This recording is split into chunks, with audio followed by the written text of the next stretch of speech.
The Holy Quran is a message to you all from Allah subhanahu wa ta'ala. আল্লাহর পক্ষ থেকে কোরআনটা হচ্ছে একটি মেসেজ। এটা কি মেসেজ? চিঠি, মেসেজ, খবর, সংবাদ। বন্ধু বন্ধুকে মেসেজ পাঠায়। বন্ধু যদি মেসেজ পাঠায়, বন্ধু আপনি যদি মেসেজটা না পড়েন, বন্ধুর কাছে খারাপ লাগবে কি লাগবে না? কথা কয় না, লাগবে কি লাগবে না? লাগবে। আপনি গাড়ি চালাচ্ছেন বা গাড়িতে আছেন, গাড়ি চলছে 150 কিলোমিটার বেগে, কুমিল্লা বিশ্ব রোড যাবে অথবা চট্টগ্রাম যাবেন আপনি, কিন্তু সামনে অনেক বিপদ।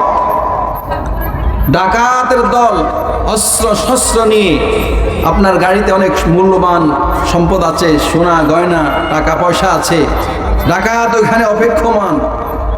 আপনার বন্ধু যখন জানতে পারলো দূর থেকে যে আপনি গাড়ি নিয়ে যাচ্ছেন, আপনাকে ঠেকানোর কোনো রাস্তা তার কাছে নাই, আছে শুধু মেসেজ।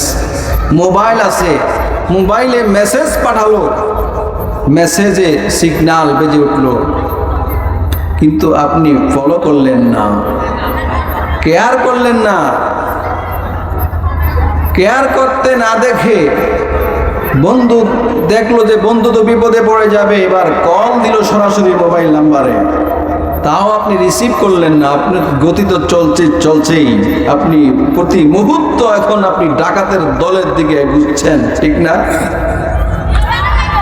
এরপরে আপনাকে কি করলো যে ওখানে কে আছে তার আপনার সামনে, তাকে ফোন করলো, ফোন করে বললো যে এই কালারের একটা গাড়ি আসতেছে, তাকে ঠেকাও, সে আমার বন্ধু, সামনে বিপদ আছে।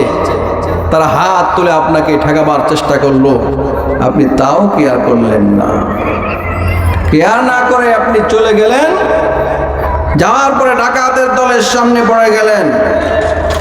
ডাকাত ধরলো, ধরে আপনার গাড়ি ভাঙচুর করলো, আপনার যে সেখানে মূল্যবান সম্পদ ছিল গাড়িতে ছিনিয়ে নিয়ে গেল, আপনার উপর আক্রমণ করে আহত করে দিল, জখম করে দিল।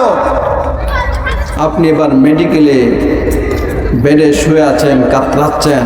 বন্ধু দেখতে গেল, বন্ধু গিয়ে বলল, বন্ধু তোমাকে তিনবার মেসেজ করেছিলাম, তুমি কেয়ার করো না।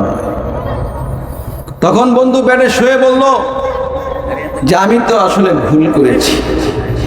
এখন তো ভুলে 30 লাখ টাকার গাড়ি শেষ, 50 লক্ষ টাকা নগদ ছিল, 50 লক্ষ টাকার স্বর্ণ ছিল, তা তো গেছেই, আমার জীবনটাও শেষ প্রায়। এখন বুঝলে আর কাজ হবে না, সময় মতো বোঝা হয় না।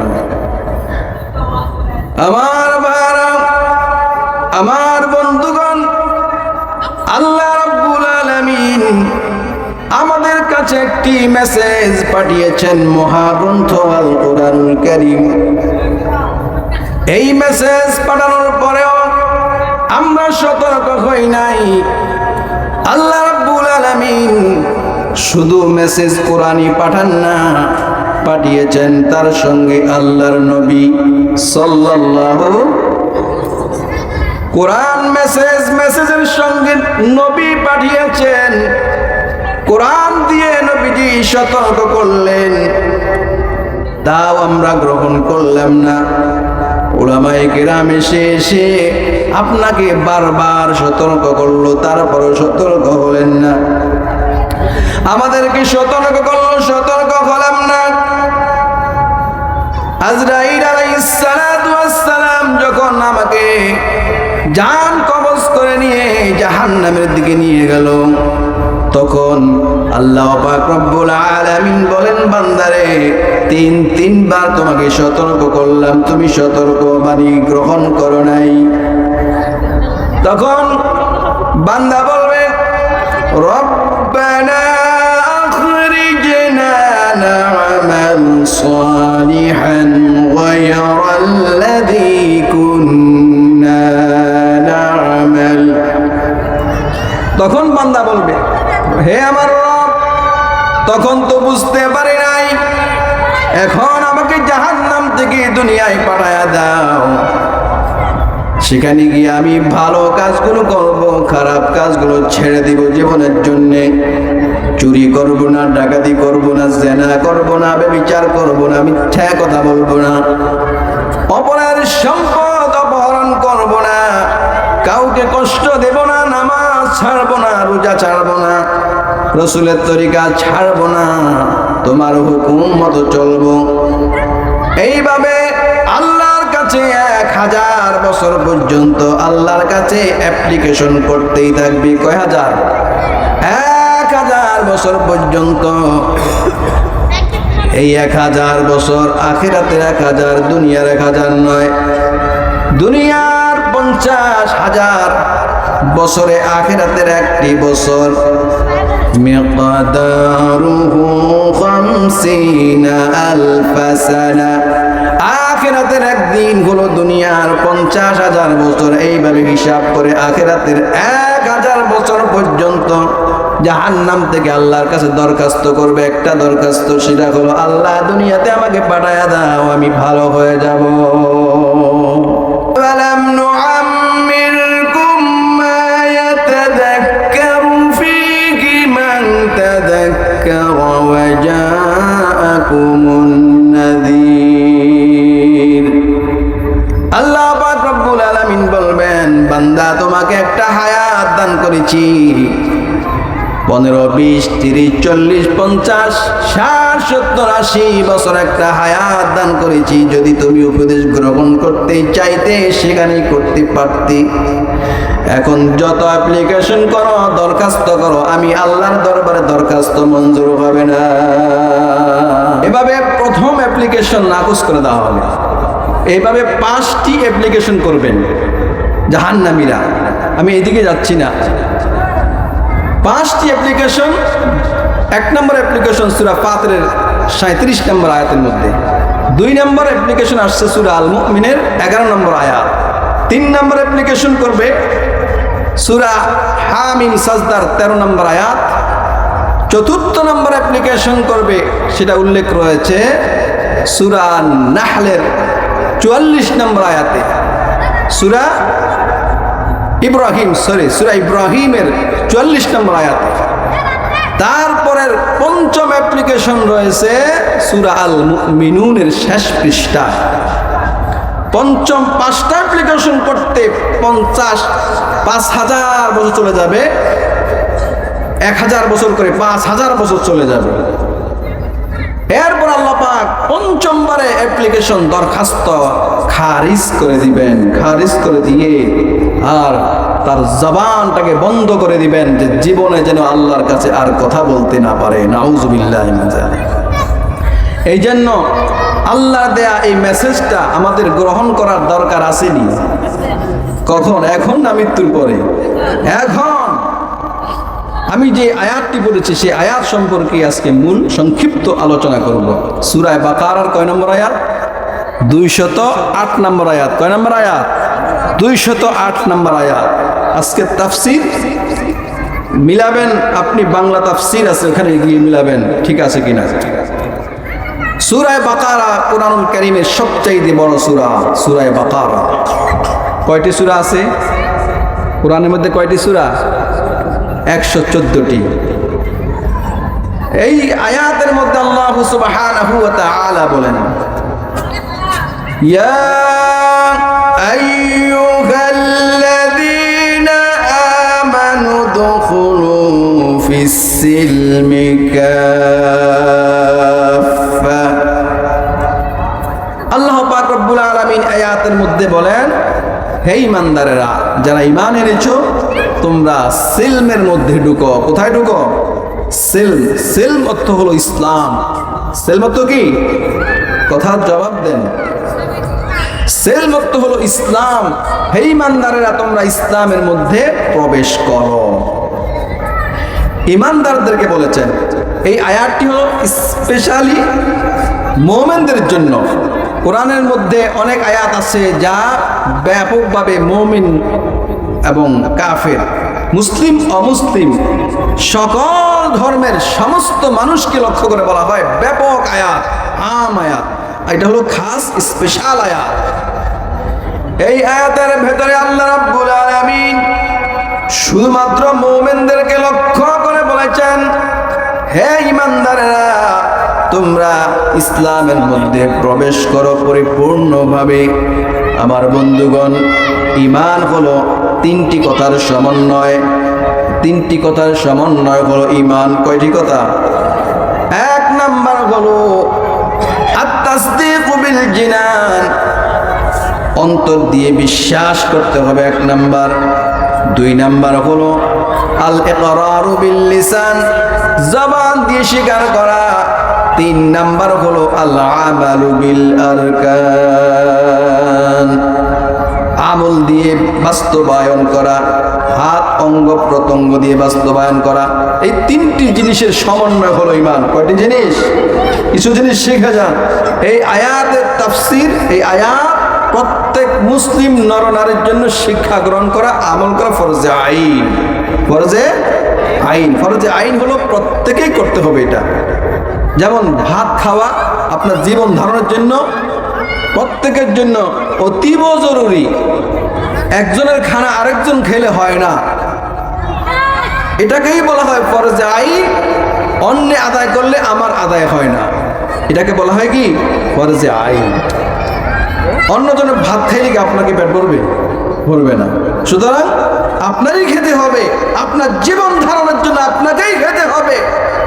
এই আয়াত আপনাকেই শিখতে হবে, আপনাকেই জানতে হবে, আপনাকেই আমল করতে হবে মুমিন এবং মুসলমান হিসেবে বাঁচার জন্যে।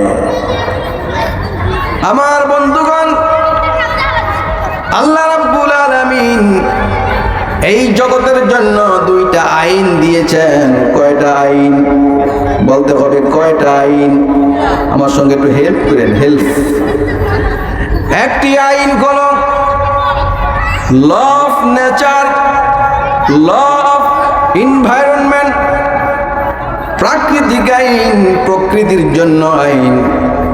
দুই নাম্বার হলো law for mankind, law for man, মানুষের জন্য আইন। আইন হলো দুইটা, একটা হলো প্রকৃতির জন্য আইন, আরেকটা হলো মানব জাতির জন্য আইন। প্রকৃতির আইনগুলো কি? যেমন আসমানের জন্য একটা আইন দিয়েছেন আল্লাহ তাআলা। আসমান, জমিন, পাহাড় পর্বত, তরুলতা, গাছপালা, খাল বিল, নদী নালা, কীট পতঙ্গ, হিংস্র প্রাণী, ফেরেশতাকুল, পাহাড় পর্বত যা কিছু আছে, এই সব প্রকৃতির জন্য আল্লাহ রাব্বুল আলামিন একটা আইন দান করেছেন। এই আইনকে বলা হয় ল অফ নেচার, প্রকৃতির জন্য আইন, প্রাকৃতিক আইন। এই প্রকৃতির মধ্যে যত কিছু ঘটে এই সব নিয়ন্ত্রণ করেন কে? জোরে বলেন কে? আল্লাহ সুবহানাহু ওয়া তাআলা। আসমান চালান কে? চন্দ্র সূর্য গ্রহ চালান কে? পাহাড় পর্বত চলে কার কথায়? নদী নালা খাল বিল আল্লাহর কথায়।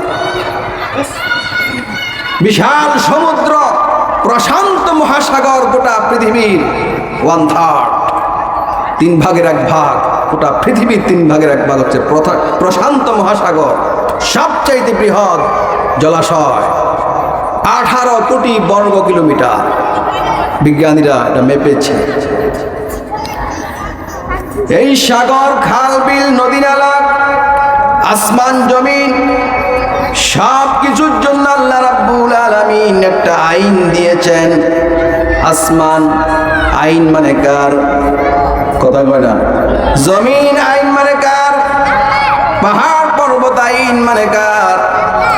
বাঘ, ভাল্লুক, হিংস্র প্রাণী, গরু, ছাগল, হাঁস, মুরগি, কীট পতঙ্গ, পক্ষীকুল, আইন মানে একমাত্র আল্লাহ রাব্বুল আলামিনের।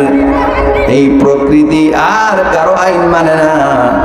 নাস্তিক বেঈমানরা বলে প্রকৃতি এমনি এমনি চলে, আর আমরা মুমিনরা বলি এমনি এমনি চলে না। এই প্রকৃতির নিয়ন্ত্রণ হলেন একমাত্র আল্লাহ রাব্বুল আলামিন। আলহামদুলিল্লাহি রাব্বিল আলামিন। এই মহাজগৎ, এই মহাবিশ্ব গ্রহ মহাগ্যালাক্সি, কক্ষপথ, ছায়াপথ, black hole, cluster, supercluster সহ যত জগৎ আছে সমস্ত জগতের নিয়ন্ত্রণ হলেন একমাত্র আল্লাহ রাব্বুল আলামিন। সমস্ত জগৎকে চালান আল্লাহ তাআলা। আইন দিয়েছেন রাত, এখন রাত হবে, দিন হওয়ার সুযোগ নাই। গাব গাছকে দিয়েছেন গাব হবে, ডাব হবে না। গাব গাছে কখনো ডাব দিয়েছে? আম গাছে জাম দিয়েছে কখনো দেখছেন? দেখেন নাই। ডাব গাছে নারিকেল হয়, হয় কি না? না হয় না। আম গাছে জাম হয় না, পেঁপে গাছে কলা হয় না, নিম গাছ থেকে কখনো মিষ্টি রস আসে না, খেজুর গাছ থেকে কখনো তিতা রস আসে না, বাঁশ থেকে রস পাওয়া যায় না, আখ থেকে কত মিষ্টি রস পাওয়া যায়। প্রকৃতিকে আল্লাহ তাআলা আইন দিয়েছেন, যাকে যেভাবে বলেছেন সেইভাবে তা ফলে। কৃষক যখন একটা ধান রোপণ করে আসে, ধানটা কোন দিকে গেল? একটা গর্তের মধ্যে দিয়ে আসে, ডানে গেল নাকি বামে গেল, উপরে না নাকি নিচে, দেখার বিষয় না। কৃষক জানে না কিভাবে দেওয়া হলো। আল্লাহ পাক রব্বুল আলামিন ওই ধানের বীজটাকে যে আইন দিয়েছেন, তোমাকে উপর দিকে উঠতে হবে, ধান ধরতে হবে, এই আইন লঙ্ঘন করার ক্ষমতা ধানের নাই। আল্লাহর আইন লঙ্ঘন করার ক্ষমতা আসমানের নাই, জমিনের নাই, রয়্যাল বেঙ্গল টাইগারের নাই, শক্তিশালী তিমির নাই, হাতিরও নাই, কারোর শক্তি নাই আল্লাহর আইনের বিন্দু মাত্র লঙ্ঘন করতে পারে। আছে নাকি? কারোর শক্তি নাই। সব প্রকৃতি, সমস্ত শক্তিধর যত প্রকৃতির যত মাখলুকাত আছে, সমস্ত মাখলুকাত আইন মানে কার? একমাত্র আল্লাহ রাব্বুল আলামিন। সুবহানাল্লাহ। এমন ফেরেশতা আছে, এত বড় ফেরেশতা আছে, যেই ফেরেশতাদের মাথায় যদি দুনিয়ার সমস্ত পানি ঢেলে দেওয়া হয়, ওই পানি গড়িয়ে কান পর্যন্ত আস্তে আস্তে শুকায়া যাবে। এত বড় ফেরেশতা। আইন মানে কার? আল্লাহ তাআলা। أفغير دين الله يبغون وله أسلم من في السماوات والأرض طوعا وكرها। আল্লাহ রাব্বুল আলামিন বলেন, তোমরা কি আল্লাহর দেয়া আইনকে বাদ দিয়ে অন্য কারো আইন, অন্য কারো বিধান, অন্য কারো হুকুম মানার জন্য তোমরা তালাশ করতেছ? আমাদেরকে বলতেছেন আল্লাহ তাআলা, মানুষদেরকে বলতেছেন, তোমরা মানুষ যারা আমি আল্লাহর বিধান বাদ দিয়া অন্য কোন বিধান তালাশ করতেছ, অথচ আকাশ জমিনে যাহা কিছু আছে সমস্ত মাখলুকাত আইন মানে একমাত্র আল্লাহ রাব্বুল আলামিনের। হুকুম মানে কার? একমাত্র আল্লাহ রাব্বুল আলামিনের হুকুম মানে অন্য কারো হুকুমের সামনে তারা মাথা নত করে না। এটা হলো সমস্ত মাখলুকাত। আল্লাহ পাক রব্বুল আলামিন বুঝাইতে চাইলেন, হে মানব জাতি, তোমাকে আমি আল্লাহ দুর্বল করে সৃষ্টি করেছি। দেখো দুনিয়াতে যত প্রাণী আছে সমস্ত প্রাণীর কাছে মানুষ অসহায়, কিন্তু মানুষকে বুদ্ধি দিয়েছেন, বিবেক দিয়েছেন।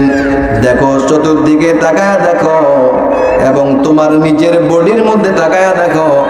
ওয়াফি আনফুসিকুম আফালা তুবসিরুন।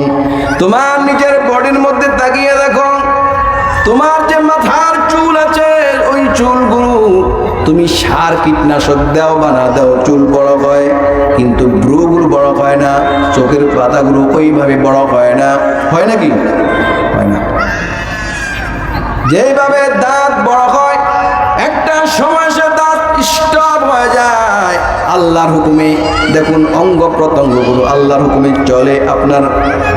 আপনার বাল্ব, হার্ট সহ কিডনি, লিভার, সমস্ত অঙ্গ প্রত্যঙ্গ একটা নিয়মে চলে। ওই নিয়মটা দিয়েছেন আল্লাহ রাব্বুল আলামিন। আল্লাহ পাক রব্বুল আলামিন বলেন, তুসাব্বিহু লাহুস সামাওয়াতুস সাবউ ওয়াল আরদু ওয়া মান ফীহিন্না ওয়া ইম মিন শাইইন ইল্লা ইউসাব্বিহু বিহামদিহি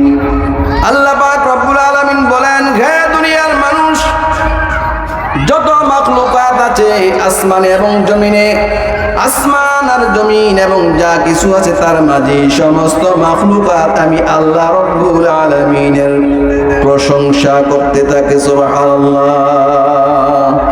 সমস্ত মাখলুকাত আল্লাহ তাসবিহ পাঠ করে, আল্লাহর গুণ কীর্তন গায়, আল্লাহর নাফরমানি তারা কখনো করে না। এবার বান্দাকে লক্ষ্য করে বলেন, বান্দা সমস্ত মাখলুকাত আমার হুকুম মানে, আমার কথা শুনে আমার গোলামি করে, আমার সাথে নাফরমানি করে না। বান্দা তুমিও আমার সঙ্গে নাফরমানি করো না। বলেছিলাম একটা আইন দিয়েছেন আল্লাহ তাআলা প্রকৃতিকে, আরেকটি দিয়েছেন মানব জাতিকে। এবার আল্লাহ তাআলা এক্সাম্পল দিয়ে বলতেছেন, হে মানব জাতি, সমস্ত শক্তিধর মাখলুকাত যখন আমার সামনে, আমার আনুগত্যের সামনে, আমার দাসত্বের জন্য তারা আনুগত্যের মাথা ঝুঁকিয়ে দিয়েছে, তোমরাও আমার সামনে আমার আনুগত্যের মাথা আমার সামনে ঝুঁকিয়ে দাও তোমরা সকলে। সুবহানাল্লাহ। আল্লাহ পাক কি বলতে চান? আল্লাহ পাক রব্বুল আলামিন এখানে বলতে চান, অন্য সব মাখলুকাতরা তাদেরকে সামান্য সুবিধা দিয়েছি, এরপরেও তারা আমার আনুগত্য করে 100%। আর তোমাকে তো সকল সুবিধা দিয়েছি, সকল নিয়ামত তোমাকে দিয়েছি, তুমি আমার সঙ্গে, আমার হুকুমের সঙ্গে তুমি গাদ্দারি করো না। সুবহানাল্লাহ। হে ইমানদাররা, তোমরা ইসলামের মধ্যে প্রবেশ করো। কতটুকু? কাফা। আপনারা বুঝেননি আমার কথা? আপনাদের বাড়ি দাউদকান্দি, আমার বাড়ি হচ্ছে চাঁদপুর ফরিদগঞ্জ থানা, আমি থাকি হাইমচরে। কথা মনে বেশি একটা বেশ কম হয় না, ঠিক না? বুঝার কথা। আল্লাহ পাক বলেছেন, উদখুলু ফিস-সিলমি কাফা। উদখুলু মানে প্রবেশ করো। এতক্ষণ বলেছিলাম প্রকৃতির আইন, যেটা ল অফ নেচার, প্রকৃতির জন্য যে আইন। এখন বলবো, অল্প সময় আছে আমার, বেশি সময় নেই। Law for mankind, law for human, মানুষের জন্য যে আইন দিয়েছেন, যে বিধান দিয়েছেন, যে আদেশ করেছেন মানুষকে আল্লাহ তাআলা, বলছে উদখুলু মানে প্রবেশ করো। কি করো? প্রবেশ করো। কোথায়? ফিস-সিলমে, ইসলামে। কোথায়? ইসলামে। কাফা মানে কি? পরিপূর্ণভাবে, কমপ্লিট ভাবে প্রবেশ করো। এখানে কমপ্লিট দুইটা শব্দ আসবে, একটি হচ্ছে কমপ্লিট ইসলাম, আর তুমি প্রবেশ করো কমপ্লিটলি। কথা বুঝাতে পারছি? কমপ্লিট ইসলাম। ইসলাম কি কমপ্লিট নাকি incomplete? Complete. Islam is the complete code of life. Islam হচ্ছে কমপ্লিট, পরিপূর্ণ জীবন ব্যবস্থা। ইসলামের মধ্যে সব কিছু রয়েছে, এমন কোনো কিছু নাই যে আমার জীবন চলতে হলে যে কারো থেকে ধার করতে হবে। হিন্দু ধর্মের থেকে কিছু নিতে হবে, খ্রিস্টান ধর্ম থেকে নিতে হবে, বৌদ্ধ ধর্ম থেকে নিতে হবে, ইয়াহুদি থেকে নিতে হবে, এমন দেউলিয়া মার্কা ইসলাম নয়। ইসলাম হচ্ছে complete code of life. The Holi Quran is the complete and balance constitution of mankind. কোরআনুল কারীমের মধ্যে আল্লাহ তাআলা মানব জাতির জন্য পরিপূর্ণ এবং ভারসাম্যপূর্ণ সংবিধান দান করেছেন। বলুন না আলহামদুলিল্লাহ। এমন সম্পদ পৃথিবীর কোন জাতির কাছে নাই, যেই সম্পদ মহাগ্রন্থ আল কোরআনুল কারীম আল্লাহ তাআলা মুসলমানকে দান করেছেন, মুসলিম জাতিকে দান করেছেন।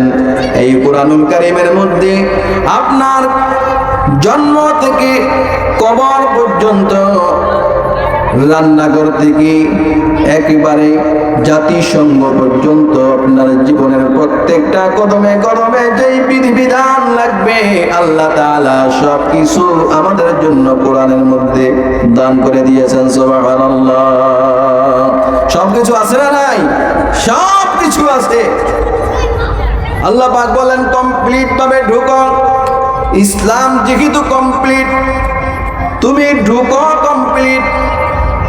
আমার একটা প্রশ্নের জবাব দেন, আপনি যদি এক পা ভিতরে এক পা বাহিরে রাখেন তাহলে কি পরিপূর্ণ ঢোকা হলো? হয় নাই।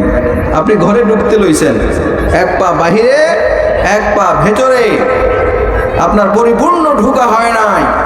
দোনো পা দিয়ে ঢুকতে হবে, মাথাটাও ঢুকাতে হবে, হাত ঢুকাতে হবে, পিঠ সব, দুই পা, পুরা বডি, অল বডি ঢুকাতে হবে।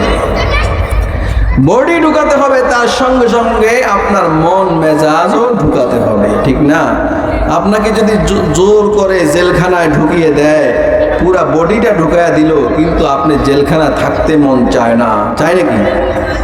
আপনার মন হলো বাড়িতে, আপনার মন হলো আপনার ব্যবসা, চাকরি, বা আপনার ক্ষেত খামারে, যেখানে আপনি কর্মস্থল, সেখানেই আপনার মন।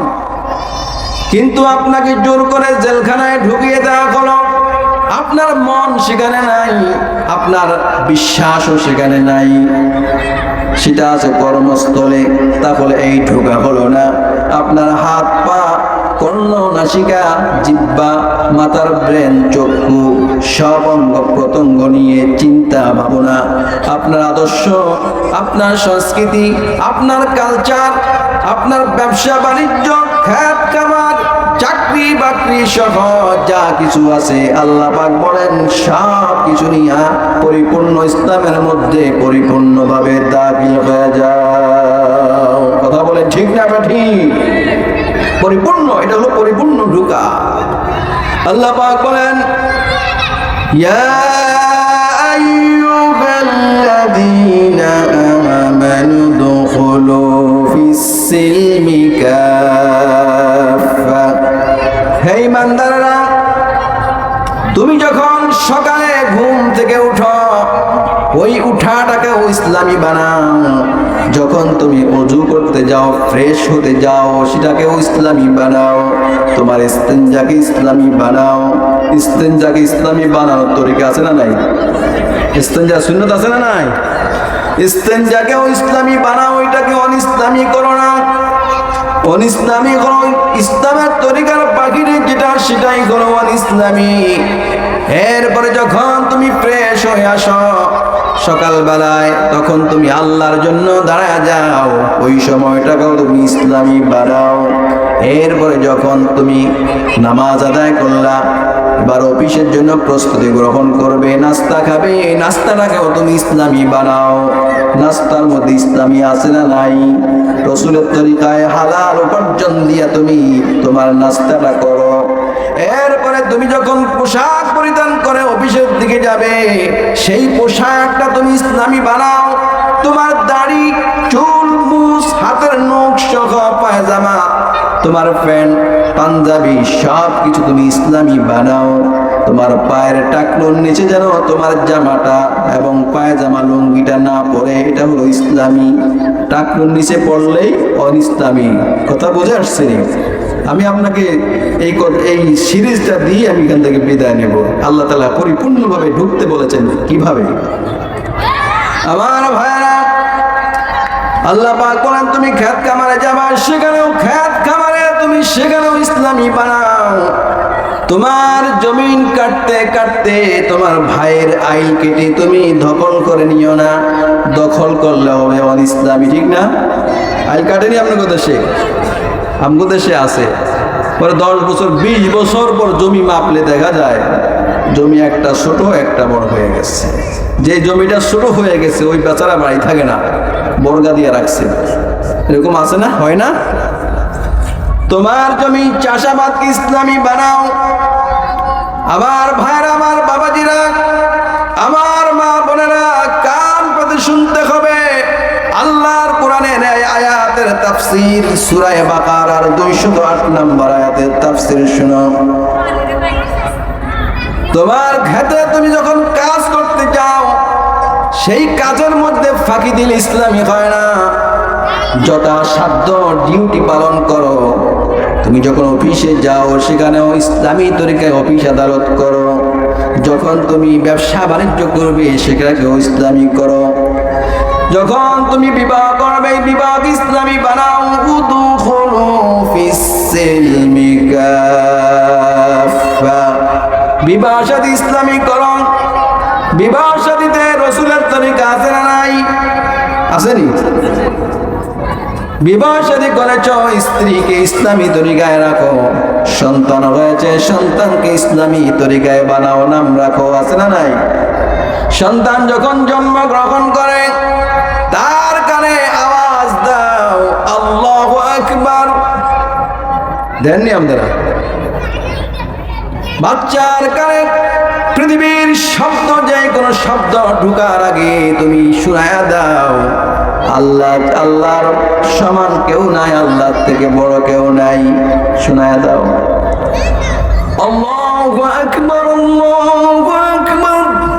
কানের মধ্যে আওয়াজ দিয়ে দিবেন, আজান দিয়ে দিবেন। ডান কানে আজান, বাম কানে একামত। ছেলে হোক মেয়ে হোক, কোনো বিভাজন নাই। আজান এবং একামত দুটোই দিয়ে দিতে হবে। বাচ্চার কানে আজান পৌঁছিয়ে দাও। নবজাতক দুনিয়াতে এসেছে, তার আগমনটাকে ইসলামী বানাও। তোমার সংসারকে ইসলামী বানাও, তোমার সমাজকে ইসলামী বানাও। ব্যবসা বাণিজ্য, কলকারখানা যা কিছু আছে সব ইসলামী তরিকায় করো। বাজার ঘাট করো ইসলামী তরিকায়। আত্মীয় স্বজনের সঙ্গে বন্ধুত্ব, আপনার আত্মীয়ের সঙ্গে সম্পর্কটা, সেখানে ওই দিন ইসলামী নিয়ম নীতিকে অ্যাপ্লাই করো। উদখুলু ফিস-সিলমি কাফা, পরিপূর্ণভাবে ইসলামী তরিকায় তোমার আত্মীয় স্বজনের সঙ্গে আচরণ করো। তোমার ভাই বোন আছে, মা বাবা আছে, সেখানেও ইসলামের তরিকা আছে না নাই? আসেনি? সর্বত্র আল্লাহ পাক বলেন তুমি ইসলামী তরিকায় করো, তাহলেই তোমাকে মুসলমান বলা হবে। তিনটি জিনিসের সমন্বয় বলেছিলাম, ঈমান ও ইসলাম। এক নাম্বার হচ্ছে আত-তাসদীকু বিল জিনান, অন্তর দিয়ে বিশ্বাস করো। দুই নাম্বার হলো ইকরারু বিল লিসান, জবান দিয়ে স্বীকার করো। তিন নাম্বার হলো অঙ্গ প্রত্যঙ্গের মাধ্যমে প্রকাশ ঘটায়া দাও। এই তিনটা জিনিস যদি তোমার মধ্যে পাওয়া যায় তাহলে তুমি হলে মুমিন ও মুসলমান। প্রথমে বললেন যে আল্লাহ আমি তো বিশ্বাস করেছি। কি বিশ্বাস করেছো? যে আল্লাহ এবং রসুল আছে। কিভাবে নির্দেশ করা হলো? তুমি অন্তর দিয়ে বিশ্বাস করো, ভালোবাসো। বান্দা তখন বলল লা ইলাহা ইল্লাল্লাহু মুহাম্মাদুর রাসূলুল্লাহ। এর অর্থ হলো আল্লাহ একজন আছেন, তার অস্তিত্ব আছে, মুহাম্মদ সাল্লাল্লাহু আলাইহি সাল্লাম আল্লাহ তাআলার রাসূল। আরেকটু ব্যাখ্যা করে বলতে বলা হয়েছে কিভাবে, এবার তুমি সাক্ষী দাও। অন্তর দিয়ে বিশ্বাস করেছো, মুখ দিয়ে একটু সাক্ষী দাও। আশহাদু আল্লা ইলাহা ইল্লাল্লাহ, বলুন আশহাদু আল্লা ইলাহা ইল্লাল্লাহ ওয়া আশহাদু আন্না মুহাম্মাদান আবদুহু ওয়া রাসূলুহু। আমি সাক্ষ্য দিচ্ছি আল্লাহ হচ্ছেন এক ও অদ্বিতীয়, তার কোনো শরীক নাই। মুহাম্মদ সাল্লাল্লাহু আলাইহি সাল্লাম আল্লাহ তাআলার রাসূল এবং বান্দা। আল্লাহ পাক বলেন আরেকটু ব্যাখ্যা করে বলতে হবে, মুখ দিয়ে আরেকটু ব্যাখ্যা করে বলতে হবে। সেটা কি? আমানতু বিল্লাহি কামা হুয়া বিআসমাইহি ওয়া সিফাতিহি ওয়া ক্বাবিলতু জামিআ হাকামিহি ওয়া আরকানি। আল্লাহ পাক রব্বুল আলামিনকে বললাম আল্লাহ এবার আমি বিশ্বাস করেছি, স্বীকার করে নিলাম তোমার যত গুণ আছে, তোমার নাম আছে, যত বিধিবিধান আছে, তোমাকে সমস্ত বিধিবিধান আমি মেনে নিলাম। আর তোমার যত শক্তি পাওয়ার আছে, গুণাগুণ আছে, আমি বিশ্বাস করে নিলাম। সব গুণাগুণ, সমস্ত বৈশিষ্ট্য আমি বিশ্বাস করে নিলাম। আল্লাহ পাক বলেন তুমি যে বিশ্বাস করেছো, মুখ দিয়ে স্বীকার করেছো, এতে কিন্তু যথেষ্ট নয়। তোমাকে এবার বাস্তবায়ন করতে হবে অঙ্গ প্রত্যঙ্গ দিয়ে, হাত পা দিয়ে। তোমার হাত পা, কর্ণ নাসিকা, তোমার অঙ্গ প্রত্যঙ্গ কোনোটাই যেন ইসলামের বাহিরে না যায়। তাহলে কথায় আর কাজে মিল হয়ে গেলেই আল্লাহ পাক বলেন উদখুলু ফিস-সিলমি কাফা। এই আয়াতের বাস্তব প্রতিফলন হয়ে গেল। বলুন না সুবহান।